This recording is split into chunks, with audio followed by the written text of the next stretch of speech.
دیکھو ساری یورپ میں نا ہر عمارت میں آگ بجھانے کا آلہ لگانا ضروری ہے قانوناً. ہاں وہاں کا قانون ہے کہ ہر جگہ کیا ہو آگ بجھانے کا آلہ لگا. اگر آگ لگ جائے تو آگ بجھانی ہے. تو دنیا کی آگ سے بچنے کا کتنا انتظام کر رہے ہیں اور جہنم کی آگ سے بچیں, جہنم کے عذاب سے بچیں. تو یہ جذبہ ہو کہ سارا یورپ وہ اسلام میں آئے, سارا امریکہ, سارا افریقہ, سارا آسٹریلیا, یہ سب جہنم سے بچے, یہ سب جنت میں چلے جائیں, یہ سب کو ہدایت مل جائے. یہ جذبہ ہو.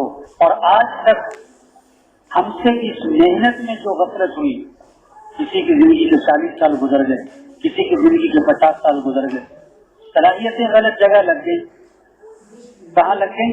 مال کمانے پر لگ گئی, ضرورتوں کے پورا کرنے پر لگ گئی, مرنے سے پہلے کی زندگی کو بنانے پر لگ گئی. یہ ہوا ظلم. ظلم کسے کہتے ہیں؟ جو چیز جہاں کے لیے بنائی گی وہاں نہ لگانا چاہیے, ظلم. آج امت ظلم پر امت سے ظلم ہو گیا کہ صلاحیت غلط جگہ لگا دی,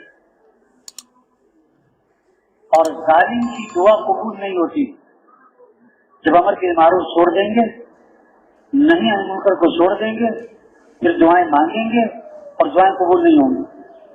سوال کریں گے اور پورا نہیں کیا جائے, مدد مانگیں گے اور ان کی مدد نہیں ہوگی. کیوں؟ اپنے کام سے ہٹے ہیں, اپنے مقصد سے ہٹے ہیں. تو ہم جتنا یہ مجمع ہے بھائی, ہماری جو صلاحیتیں غلط جگہ لگ گئی, ہماری قوت غلط جگہ خرچ ہو گئی, یہ ہم سے ظلم ہوا, اس پر ہم اللہ سے معافی مانگیں.